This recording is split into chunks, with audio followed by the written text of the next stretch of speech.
Now that we have that resolved and we know it's working, welcome to the West Virginia ADA 30th anniversary celebration. My name's Ann McDaniel.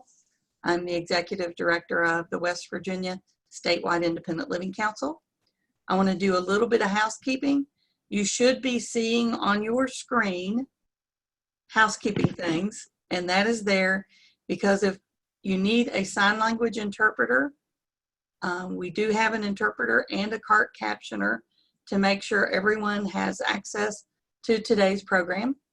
And if you need to see the sign language interpreter, go to her picture. Her name is Ashley Turley, and hover your cursor in the top right-hand corner. Click on the three little dots and then click on pin so that she's the person you see all the time. If you need or want to see the closed captioning, go to the bottom of your screen and click on the CC button and click subtitles, and it will show up across the bottom of the screen. So hopefully that's working for everyone. Let's get started. I am very pleased to welcome you to this celebration of the 30th anniversary of the signing of the Americans with Disabilities Act. Pardon me, I do have water. And I want to thank everyone who worked so hard and so quickly to put this event together and to get the word out so that you would know and be able to register and participate today. I want to take a moment to thank all the sponsors of today's event.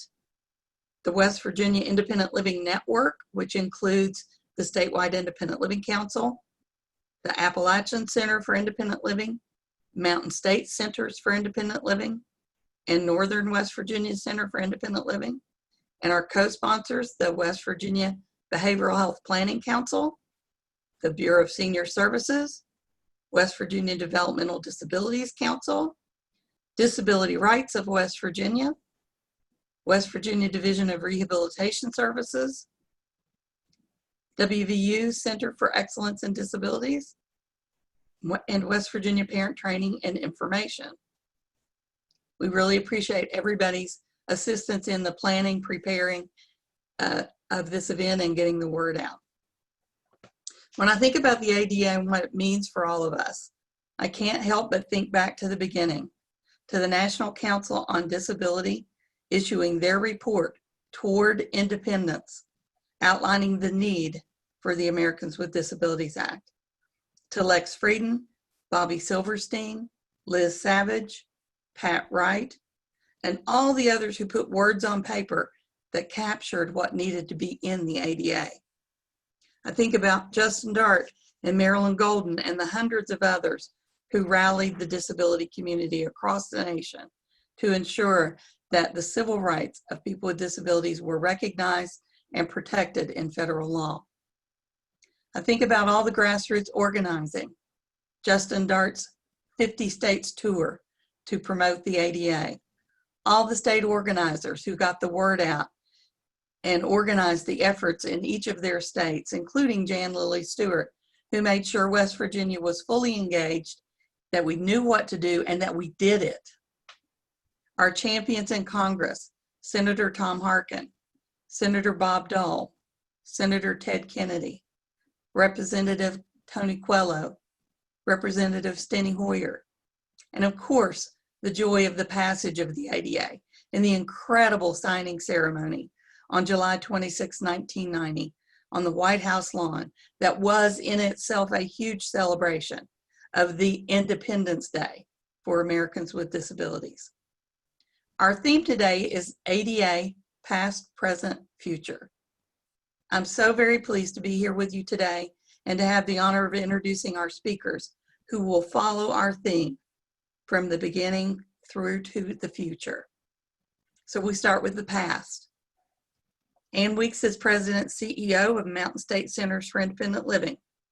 Ann came to West Virginia in 1981 to provide technical support for independent living that was the beginning of Centers for Independent Living and the Independent Living Network in West Virginia.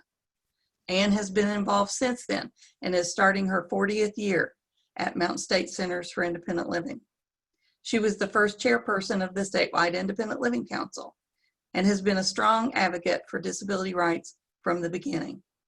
Ann was a charter inductee into the West Virginia Independent Living Hall of Fame in 2002. Ann will share stories from the time leading up to the signing of the ADA.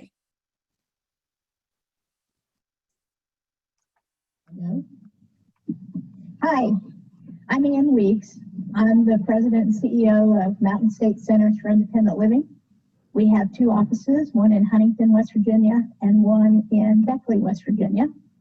And I will recently be celebrating my 39th anniversary here at the center. So I have been around for quite a while. And I've been asked today to talk about the past and about the development of the ADA and what I remember. And one of the first things that came to my mind was that Justin Dart, who we all called the father of the ADA, on his own dime, went to all 50 counties to gather stories from people with disabilities about discrimination that they have experienced in their lives, in their towns, and their cities.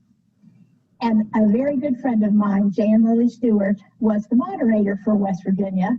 And I can still see her sitting up there at the table in her turquoise dress and being the moderator for the West Virginia section of when Justin was here in West Virginia. And then what I remember is fast forward a little, and we were at the National Council for Independent Living's annual conference, and it was evening. And a group of the Nickel board decided that they thought we should march and have a rally to the White House so that we could call attention to the fact that the ADA needed to be written, developed, and signed. Well, it was raining that night, and so everybody was grabbing garbage bags, and they were cutting holes out for their head and for their arms. And some people were also wearing a smaller garbage bag on their head. And so we all set out, marching in the rain towards the White House. And there was probably 400 people there. And so when we started approaching the White House and we had not told them that we were coming, all of a sudden we started seeing sharpshooters on top of the White House. And other people were coming out and standing in other doorways because they were questioning about what was going on with all these people out here. Marka Bristow was the president of Nickel at the time. She passed away this past year, but she was the executive director of Access Chicago, and she was a chair user. So she was in the lead with some of the other Nickel board members, and they went, and as we marched, we went up to the guard station that is where people usually have to check in to go in. And they wanted to know what we're doing, and she said, we are wanting to talk to the president or a staffer about the Americans with Disabilities Act. And they said, well, the only thing we could do, if you don't have an appointment, the only thing that we could do is let you call in and talk to someone. Well, this guard shack was very small. It was before cell phones. The cord on the cell phone, the cord on the landline was very short, which Marka couldn't reach. And there was a step up into the guard shack. And so the White House guards had to lift her in her wheelchair up into the shack in order for her to make this call. She talked to a staffer and told them why we were there and why it was important to talk to them and why it was important to have George H.W. Bush's support.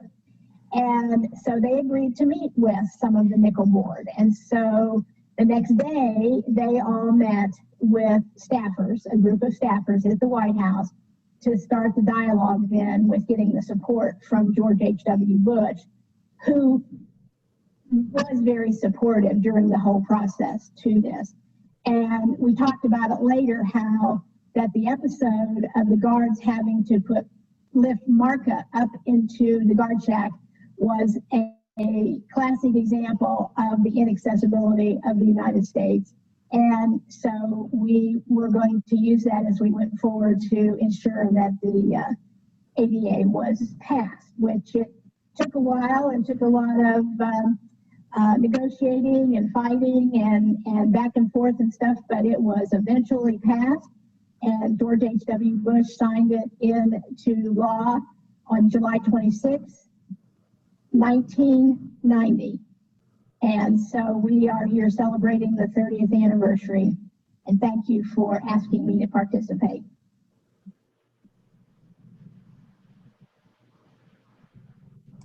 Okay, so I need to apologize. There are a couple of things I meant to tell you before we started in my housekeeping, and I skipped over them. I'm not sure how I did that. But all the speakers have been pre-recorded. That's why Jerry is sharing his screen so that you can see and hear them. If you will go to the top of your screen and click on View Options and choose side-by-side mode, you will still be able to see the interpreter if you need the interpreter. And there's actually, if you go in between the shared screen and the pictures of folks online, a little double arrow will pop up and you can adjust your screen to adjust how big the speakers are and how big the interpreter is if you're using the interpreter. And I also wanted to let you know if you're having any problems at all, you need to enter into the chat box at the bottom of the screen. If you click on chat, Kathy's watching that closely so that if you're having any issues, we'll try to get those resolved. Okay, let's go on to our next speaker. Mark Derry is president of Eastlake Dairy and Associates, LLC. Since 1999, his firm has specialized in accessibility, universal design, and Americans with Disability Act consulting and training. But he's been a strong advocate since long before then, working at a Center for Independent Living in New York State and being a board member of the National Council on Independent Living. Since moving to West Virginia, Mark has been appointed by 3 West Virginia governors to the statewide Independent Living Council over the years. He served as chair of the council and was inducted into the West Virginia Independent Living Hall of Fame in 2015. Today he's going to talk to us about the ADA and Justin Dart.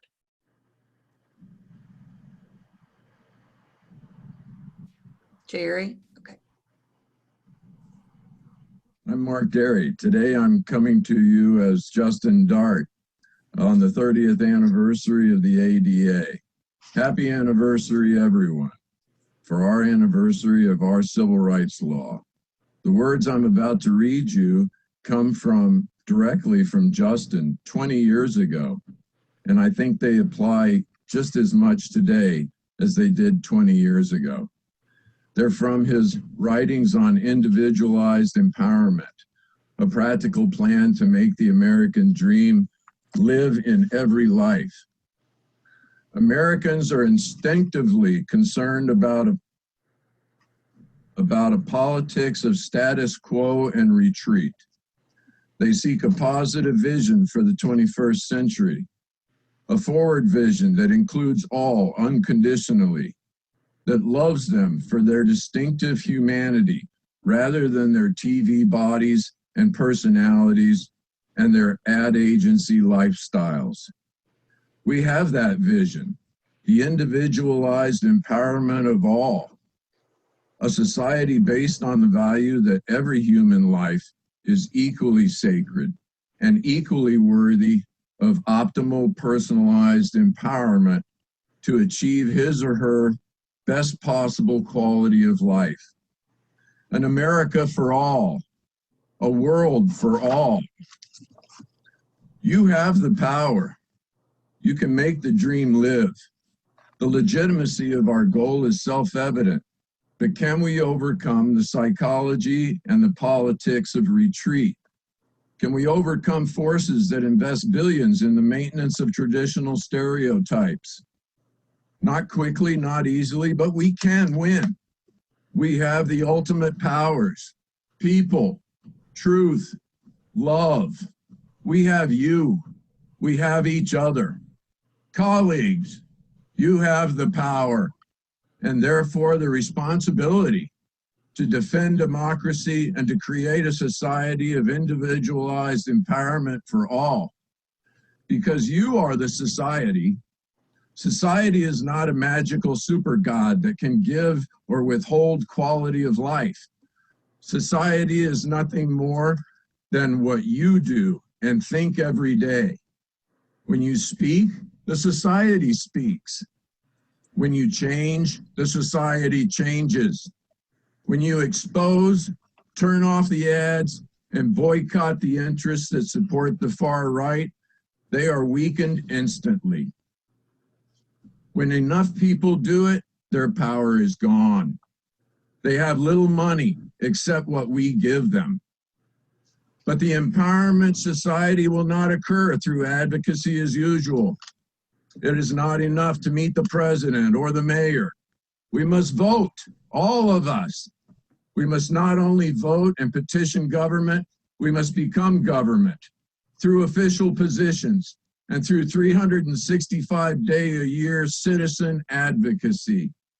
We must create a social environment in which no person who requires public support, public official, business person, media person, could afford to oppose individualized empowerment for all. We need your aggressive leadership to increase our passion and our tiny empowerment army 100-fold. We need leaders who are ready to live and, if necessary, to die for democracy. You can lead. Unlike our opponents on the far right, you will not be able to buy multi-million-dollar ad campaigns. But if you reach out constantly, repetitively, with love and truth spoken and lived to everyone in your personal universe, you can be a walking, rolling, talking ad for individualized empowerment that no money could buy. Your truth in action will change the part of society that you are. The intensity of your loving, truthful action will be a powerful influence on others. The vital election campaign of 2020 is fully underway. Become a politician, promoting your agenda every day through every political process. Volunteer and contribute money to the campaigns of good politicians. You will have 10 times more influence than if you simply ask them for favors. Get into politics as if your life depended on it, because it does, and the lives of your children's children. Happy 30th ADA anniversary, everyone.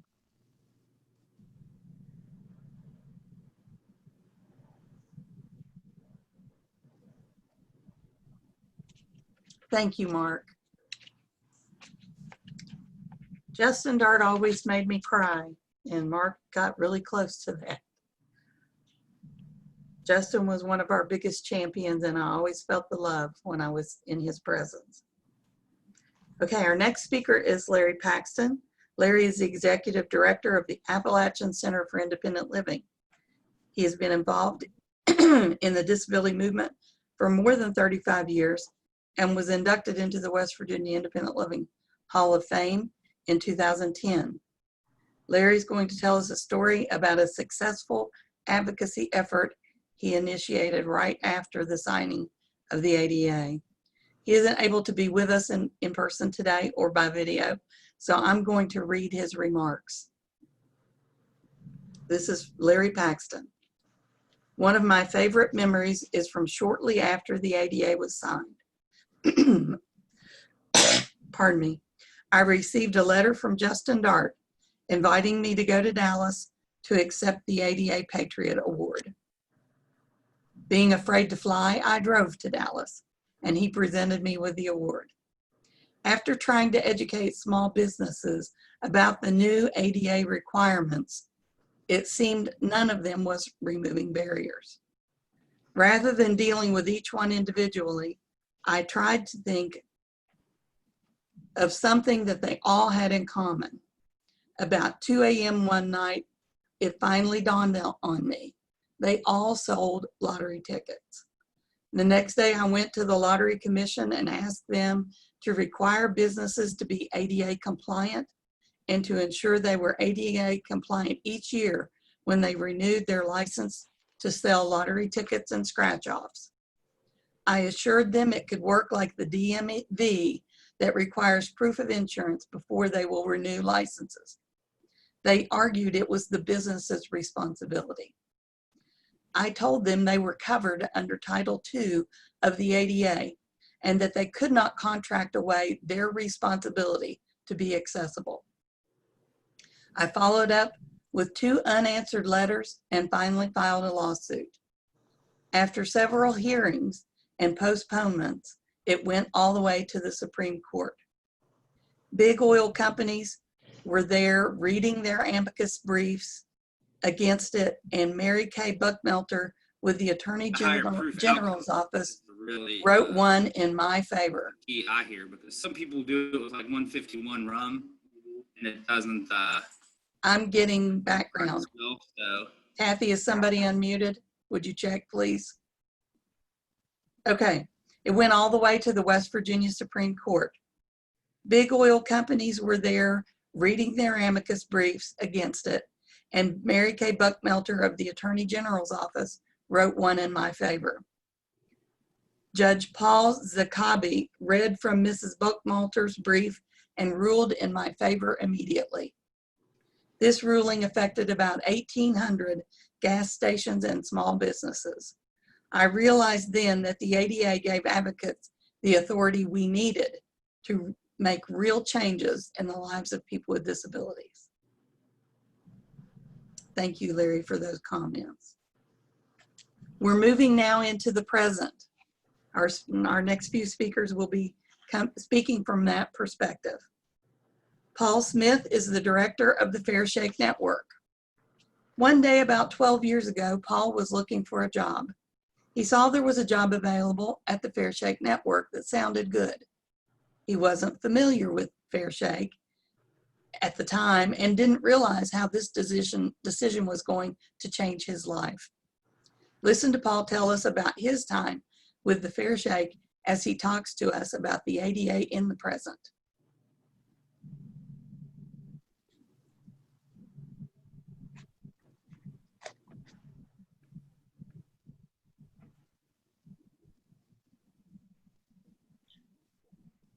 I'm Paul Smith, and I am the director for the Fair Shake Network.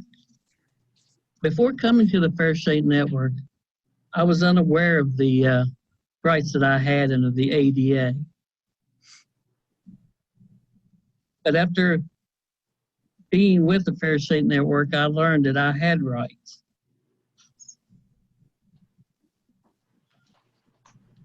So if I would go out somewhere and couldn't get in, I wouldn't just say, oh, well, and go home. I knew I had a right to say something and to fight for my rights.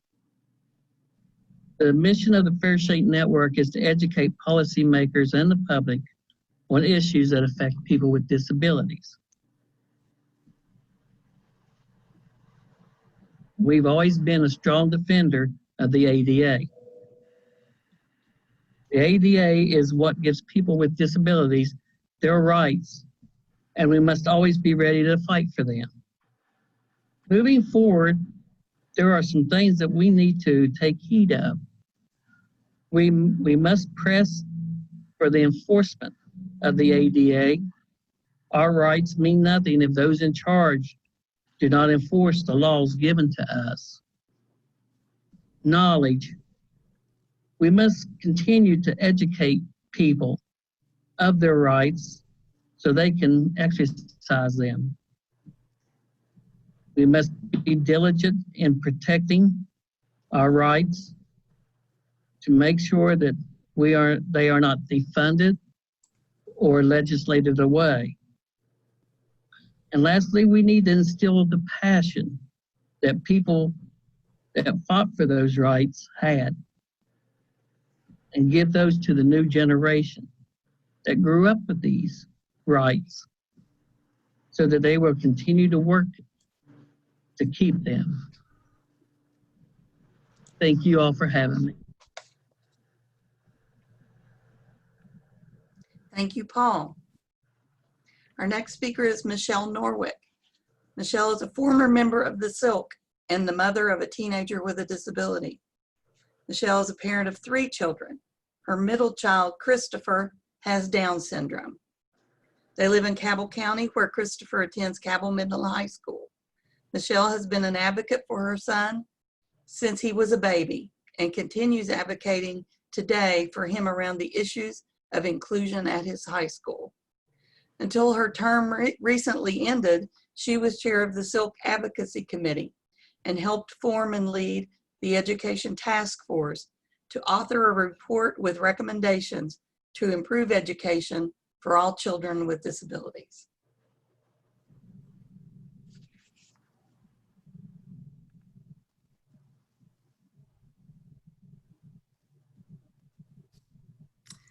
Hello, my name is Michelle Norwick, and I live here in Cabell County in West Virginia, and I just want to say thank you for letting me be a part of this celebration. I'm the mom of 3 people. My oldest is stationed at Fort Rucker, Alabama as a 2nd lieutenant, and my youngest is a upcoming sophomore. But the reason I'm really here is to talk to you about my middle child, Christopher. He's going to be a junior, which I can't believe, at Cabell Midland High School. And he happens to have Down syndrome, which is considered a disability. And I started advocating for Christopher very early. My husband and I knew that Christopher would be born with Down syndrome. And I'll never forget that moment when the perinatologist sat us down and said all the laundry list of complications that we may encounter as a result of this diagnosis.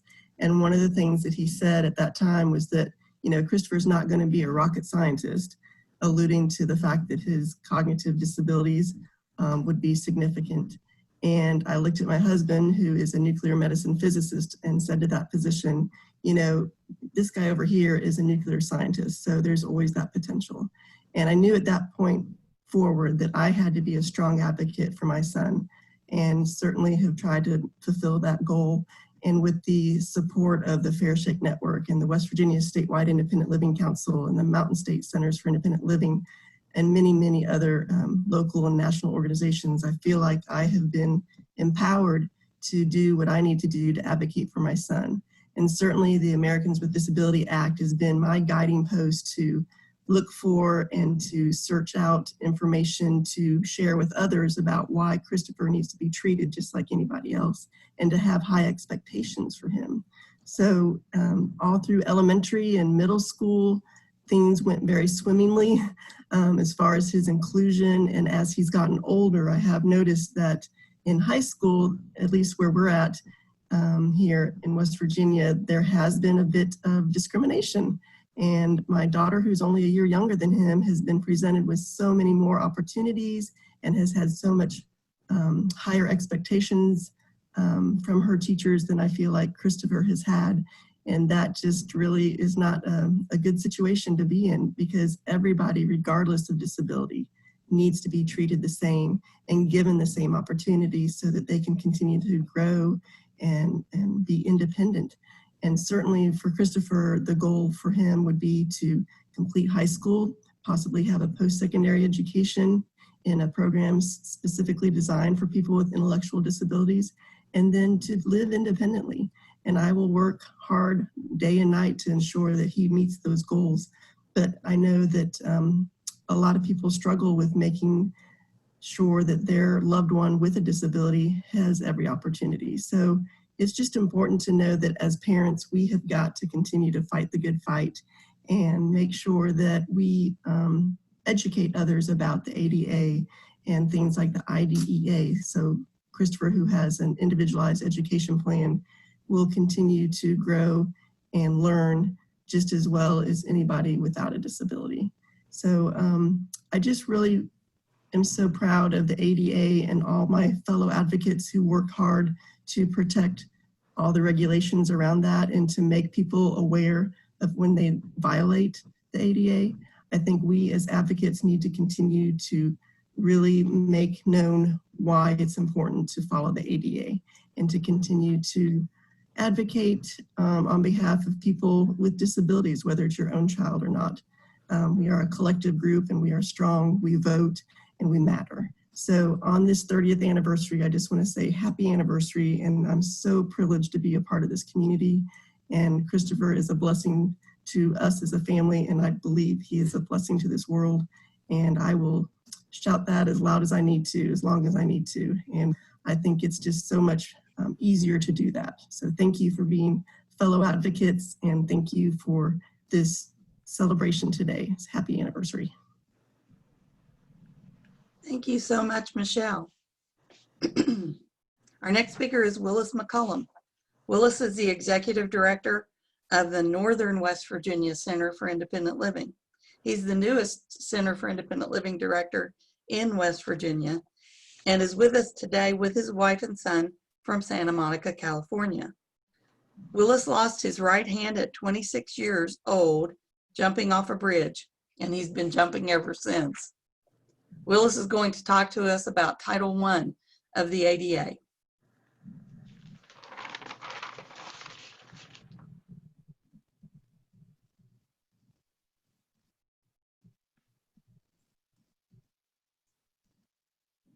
Hello, I'm Willis McCollum. I'm the Executive Director of the Northern West Virginia Center for Independent Living.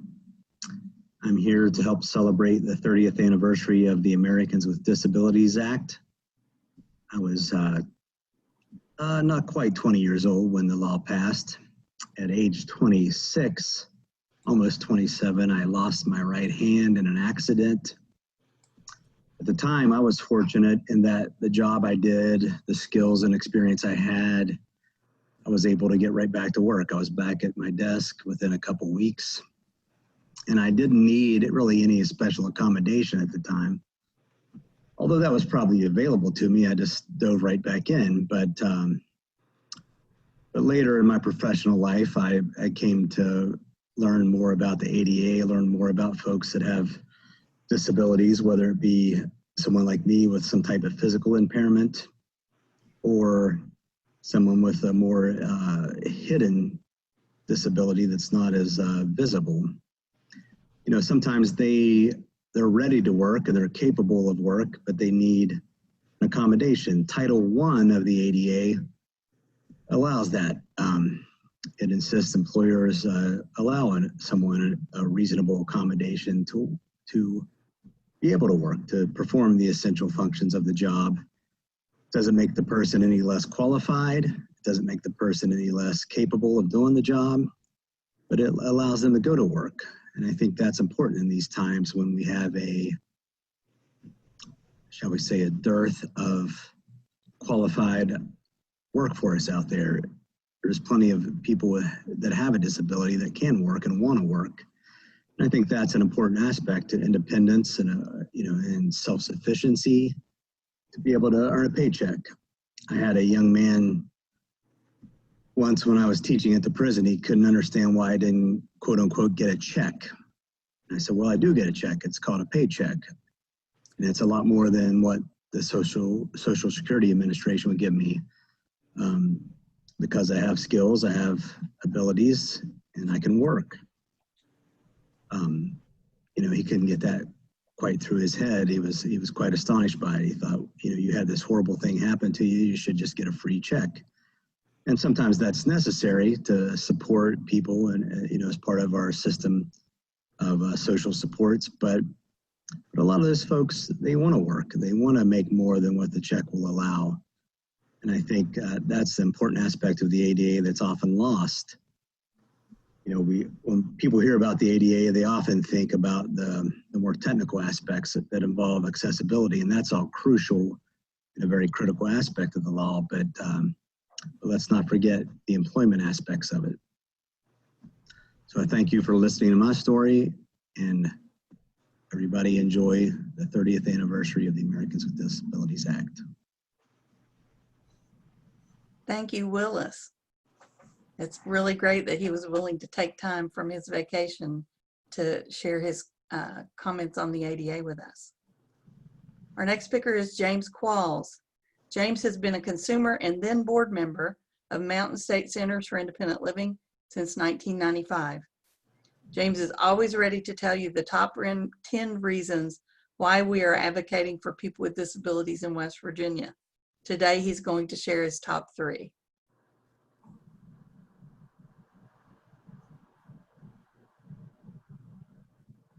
Hey, thank very kind.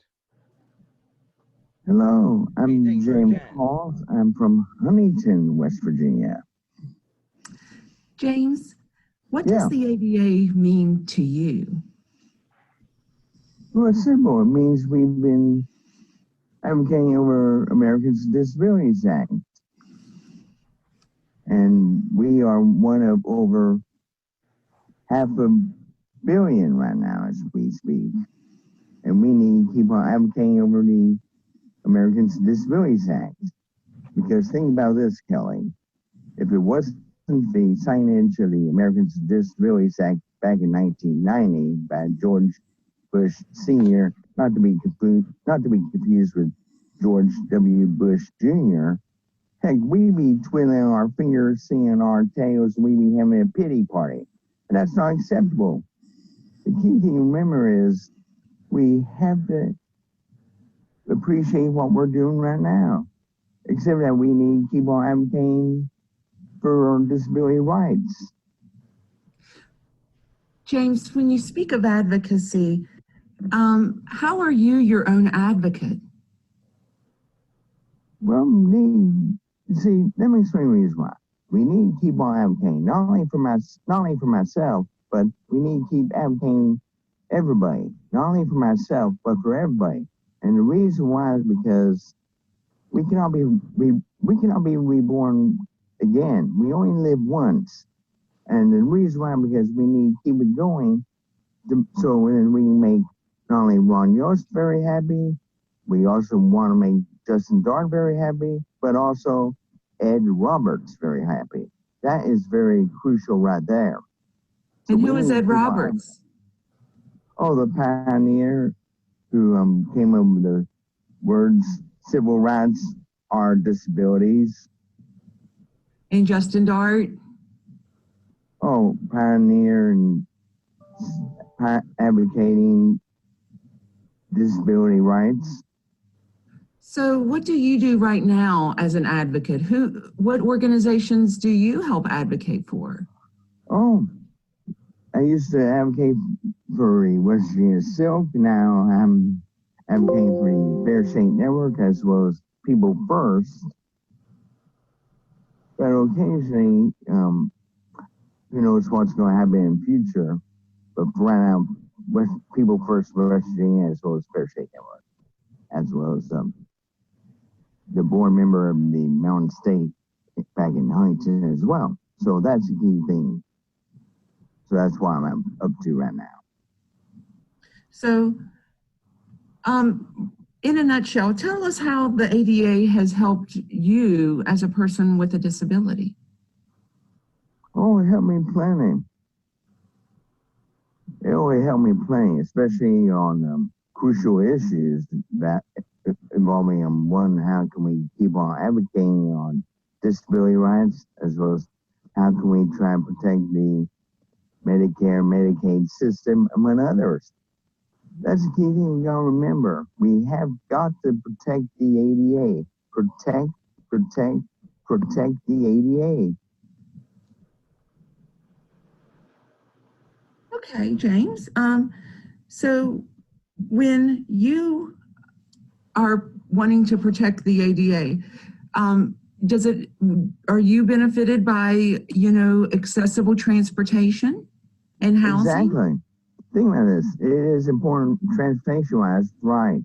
But housing, I haven't had a chance on housing at this time, but transportation, that is very crucial. And we need to keep on improving transportation because we need to improve transportation here in the state of West Virginia, but all over the United States, it could be ranging from minor to major. It all depends on where. So all location. Mm-hmm. But you think we need some assistance with transportation. Right. as well as you need to find housing which is the best. You don't want to end up with housing that is totally rotten. I understand. Well, James, thank you so much for taking time out of your day. Well, thank you. Well, thank you, very kind. And we hope that everyone enjoys the celebration that we're having for our 30th anniversary. And I cannot wait. That's right. Thank you, James. We're going to move now toward the future of the ADA. And we'll start with Emily Robinson. Emily is a committed young disability advocate. She's a college student at West Virginia State University, where she's studying special education.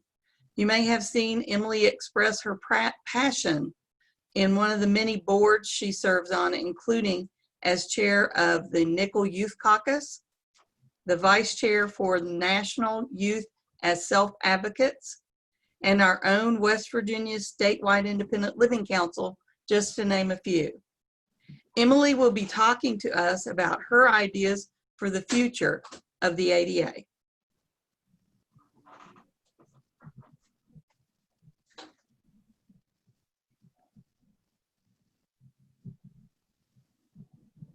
Hi, I'm Emily Robinson, and I live in Calhoun, West Virginia. I'm going to talk to you about the ADA, or more the future of the ADA. So everyone before me and every activist, every person with a disability has laid a foundation. But in order for the house to be built, we have to continue to build on our foundation that has been laid. And so for the future of the ADA, there's so much that needs and could be done.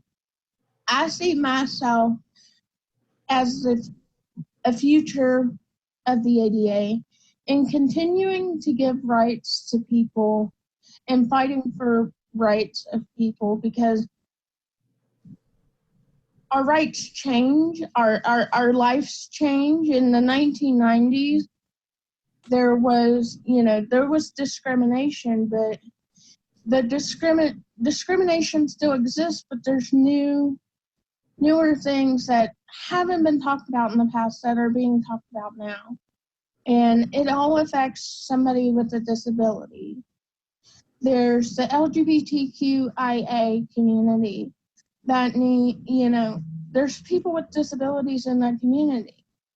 And I feel like there's work to be done in that area. There's work to be done in youth rights, for schooling, for everyday life. When it is time for them to move to transition from being a kid to an adult life and those rights, there's more that needs to be done, and I plan on helping in that area. I feel like we have an idea, and I have lots of them. If you have an idea, it can start a fire. It can ignite a movement, so to speak. And I'm going to ignite that fire. I'm going to start that movement. And we can do it all across the nation, or we can do it right here in our local community. And I'm more of one that likes to start in my local community and go national with it. So I've worked with youth and being able to go to, in college, fighting for their rights and fighting for, what they have to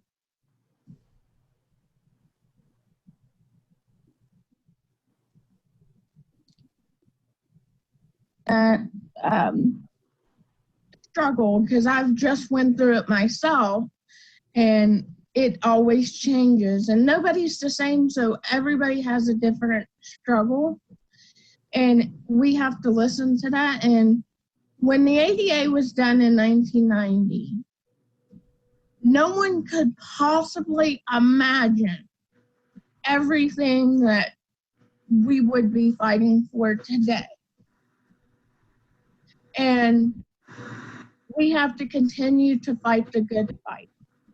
We have to continue to fight for our future. And we can do that by simply starting in our home community. For me, it was getting my city more accessible.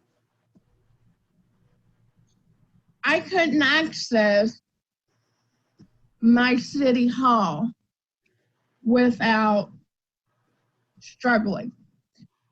I don't do steps well. And anybody that knows me knows this. And there was no other entrance to our city hall, which is also our courthouse. So I worked with our city officials to get another entrance put in. And, you know, there was some ups and downs and red tapes and hoops to jump through. And I did all of that. I didn't let one person tell me no, and I stopped. And that is important. You're gonna get told no, but you have to keep going. So I want to thank you for having me, and please continue to fight the good fight. Thank you, Emily. Emily just ended her term on the Statewide Independent Living Council. We were great to have such a strong advocate that as young as she is. Our next speaker is Cole Sweeney. Cole is a youth advocate. He learned about Mountain State Centers for Independent Living and then attended a class, the Introduction to Self-Advocacy, in Beckley last year. 1 month later, he reached out to Beckley Mayor Robert Rappold with the idea he had from what he learned in his class. From there, he advocated for himself and for all people who use white canes and organized the first White Cane Day in Beckley. Cole also attended a legislative interim committee meeting last year to support, later last year, to support legislation to allow people with disabilities to vote electronically and independently instead of a paper absentee ballot. That legislation then became the first bill to pass in the 2020 legislative session and to be signed by Governor Justice. Cole is our future.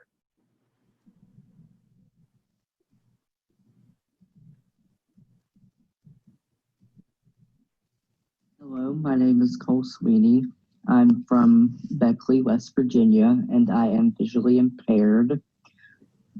The ADA was created in 1977 as a civil rights act that outlawed discrimination of individuals with disabilities. To me, the ADA means freedom, independence, and advocacy.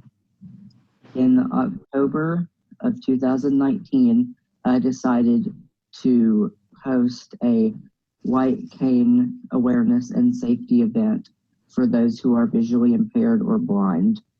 With this event, I wanted to raise awareness about the mobility tools that we as visually impaired individuals use and take it as a chance to educate the general public, because I feel as though they were not educated on this subject, and I would like to help in that regard. Future accessibility and accommodations that I would like to see created and implemented. I think that if all crosswalks came with the vibration feature, that would greatly help everyone in general, but specifically those who are blind and visually impaired and deaf and hard of hearing. With this vibration, it would give those who are blind and visually impaired an extra sense of safety.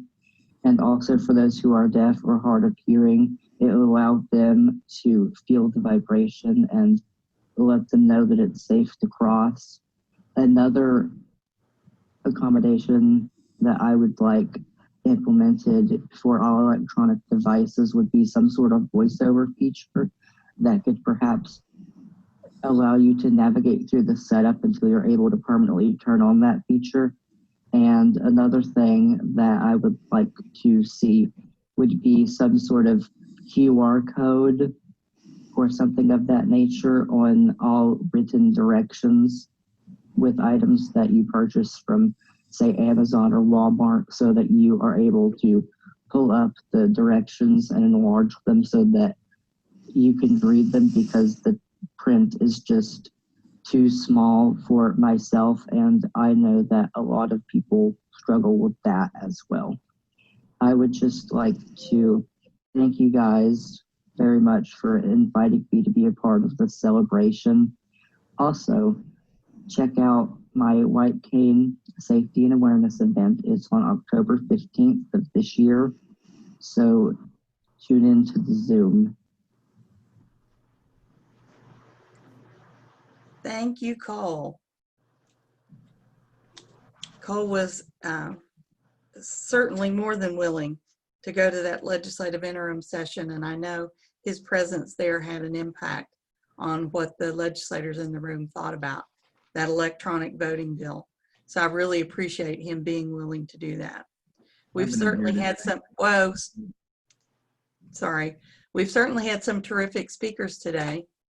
President George Herbert Walker Bush was often quoted as saying that signing the ADA was one of his proudest moments and was something that he hoped he'd be remembered for.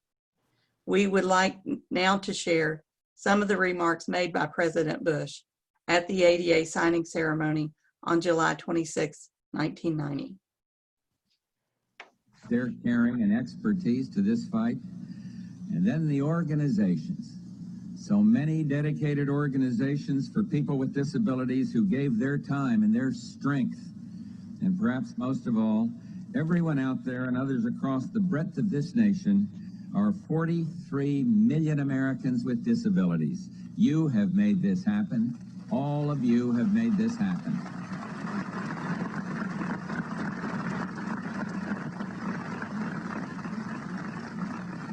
And to all of you, I just want to say your triumph is that your bill will now be law, and that this day belongs to you. And on behalf of our nation, thank you very, very much.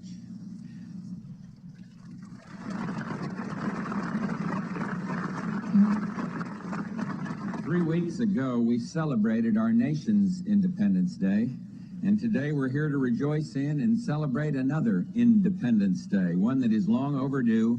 And with today's signing of the landmark Americans for Disabilities Act, every man, woman, and child with a disability can now pass through once closed doors into a bright new era of equality, independence, and freedom. And as I look around at all these joyous faces, I remember clearly how many years of dedicated commitment have gone into making this historic new Civil Rights Act a reality. It's been the work of a true coalition, a strong and inspiring coalition of people who have shared both a dream and a passionate determination to make that dream come true. And it's been a coalition in the finest spirit, joining of Democrats and Republicans, of the legislative and the executive branches, of federal and state agencies, of public officials and private citizens, of people with disabilities and without. This historic act is the world's first comprehensive declaration of equality for people with disabilities, the first.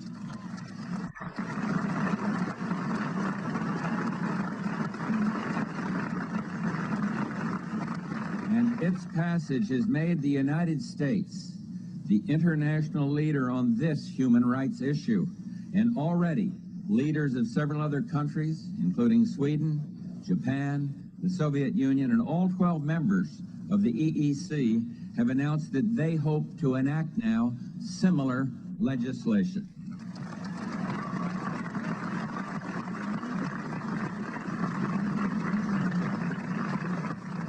Our success with this act proves that we are keeping faith with the spirit of our courageous forefathers who wrote in the Declaration of Independence, We hold these truths to be self-evident, that all men are created equal, that they are endowed by their Creator with certain unalienable rights. And these words have been our guide for more than 2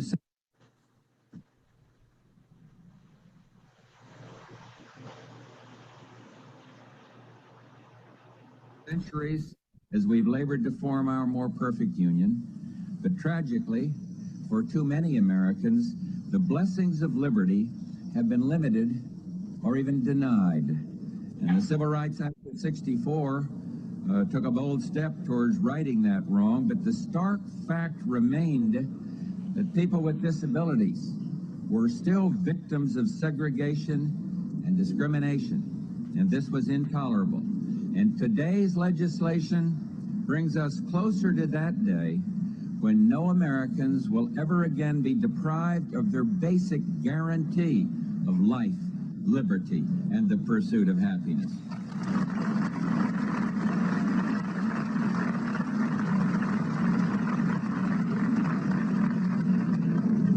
This act is powerful in its simplicity. It will ensure that people with disabilities are given the basic guarantees for which they have worked so long and so hard. Independence, freedom of choice, control of their lives, the opportunity to blend fully and equally into the rich mosaic of the American mainstream.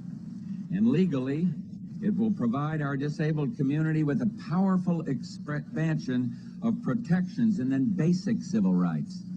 It will guarantee fair and just access to the fruits of American life, which we all must be able to enjoy. And then specifically, first, the ADA ensures that employers covered by the Act cannot discriminate against qualified individuals with disabilities.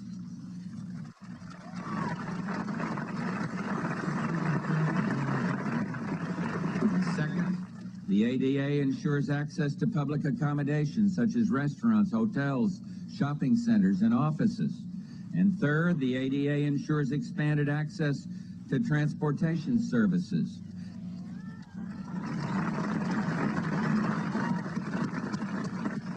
And fourth, the ADA ensures equivalent telephone services for people with speech or hearing impediments. And these provisions mean so much to so many. To one brave girl in particular, they will mean the world. Lisa Carl, a young Washington State woman with cerebral palsy, who I'm told is with us today, now will always be admitted to her hometown theater. Lisa, you might have not have been welcome at your theater, but I'll tell you, welcome to the White House. We're glad you're here.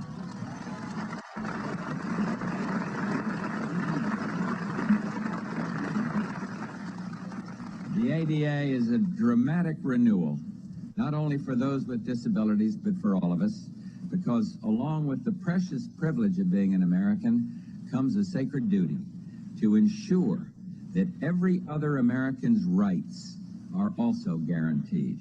And together, we must remove the physical barriers we have created and the social barriers that we've accepted.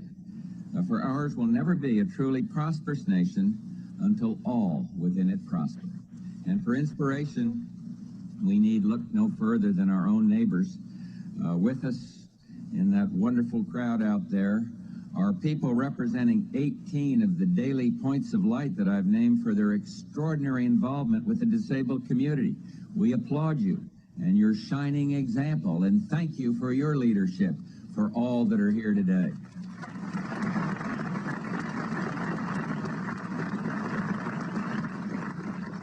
Now let me just tell you a wonderful story, a story about children already working in the spirit of the ADA, a story that really touched me. Across the nation, some 10,000 youngsters with disabilities are part of Little League's Challenger Division. And their teams play just like others, but, and this is the most remarkable part, as they play, at their sides are volunteer buddies from conventional Little League teams. And all of these players work together And they team up to wheel around the bases and to field grounders together, and most of all, just to play and become friends. We must let these children be our guides and inspiration. And I also want to say a special word to our friends in the business community. You have in your hands the key to the success of this act, for you can unlock a splendid resource of untapped human potential that, when freed, will enrich us all. I know there have been concerns. The ADA may be vague or costly or may lead to litigation, but I want to reassure you right now that my administration and the United States Congress have carefully crafted this act. We've all been determined to ensure that it gives flexibility, particularly in terms of the timetable of implementation, and we've been committed to containing the costs that may be incurred. This act does something important for American business, though, and remember this. You've called for new sources of workers. Well, many of our fellow citizens with disabilities are unemployed. They want to work, and they can work, and this is a tremendous pool of people.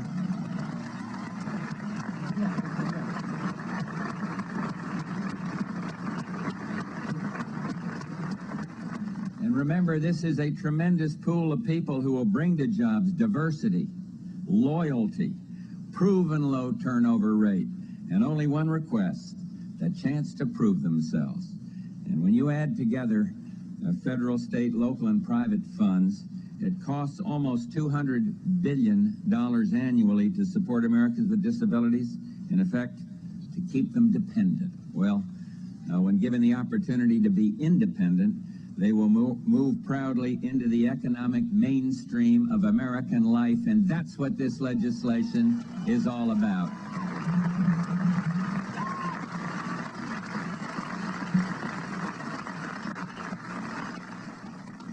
Our problems are large, but our unified heart is larger. Our challenges are great, but our will is greater. And in our America, the most generous, optimistic nation on the face of the earth, we must not and will not rest until every man and woman with a dream has the means to achieve it. And today, America welcomes into the mainstream of life all of our fellow citizens with disabilities. We embrace you for your abilities and for your disabilities, for our similarities, and indeed for our differences, for your past courage and your future dreams. And last year, we celebrated the victory of international freedom. Even the strongest person couldn't scale the Berlin Wall to gain the elusive promise of independence that lay just beyond. And so together we rejoiced when that barrier fell.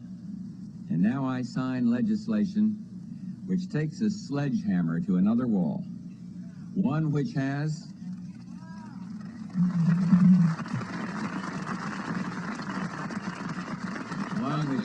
for too many generations separated Americans with disabilities from the freedom they could glimpse but not grasp. And once again we rejoice as this barrier falls, proclaiming together, we will not accept, we will not excuse, we will not tolerate discrimination in America.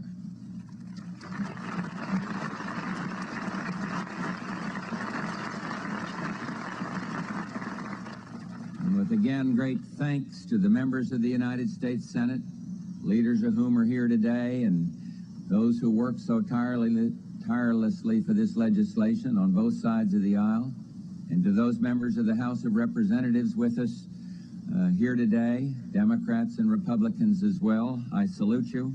And on your behalf, as well as the behalf of this entire country, I now lift my pen to sign this Americans with Disability Act and say, let the shameful wall of exclusion finally come tumbling down. God bless you all.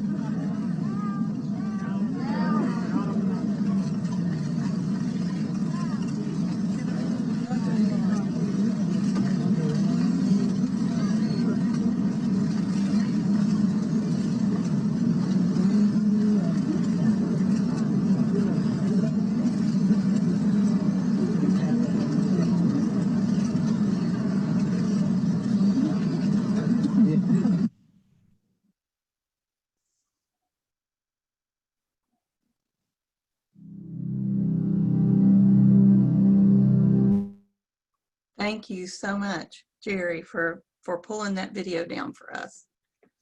I thought it would be an appropriate way to start bringing our celebration to a close and to take those words to heart, that it's only the beginning and we have to keep moving forward.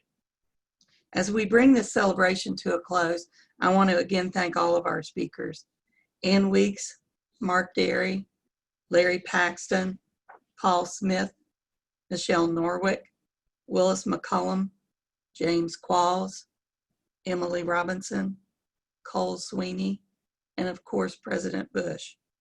I want to thank our sign language interpreter, Ashley Turley, and our captioner, Dolores Brown.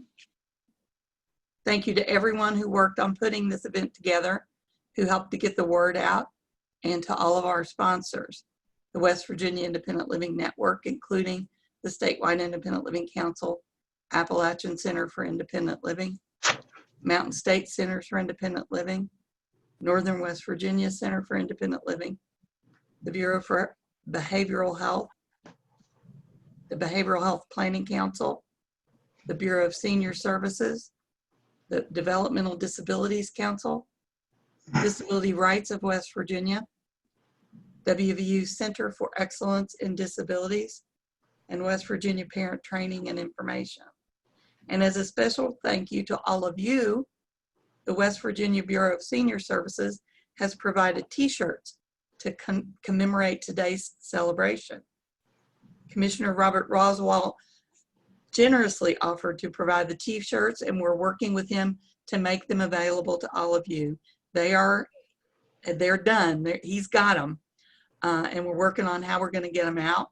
So we'll be contacting each of you by email to let you know how to get your shirt. So watch for that email. We want to make the distribution as easy as possible, but we have to know where you are in order to do that. And I want to give you a website where you can find out more about the history of the ADA. It's acl.gov/ADA/origins-of-the-ADA. And I'm going to put this in the chat for you as well. In fact, it's in there now, so that you can go. There's lots of good information. And if you like the historical information, that's a good place to go find it. It's a new website, so check that out. Again, I want to thank all of you for attending today's virtual ADA anniversary celebration. I hope you are inspired to continue the good work that you do, advocating for yourself and for others, and advocating for the full implementation of the ADA to fully realize the promise of the ADA. Have a wonderful day and lead on.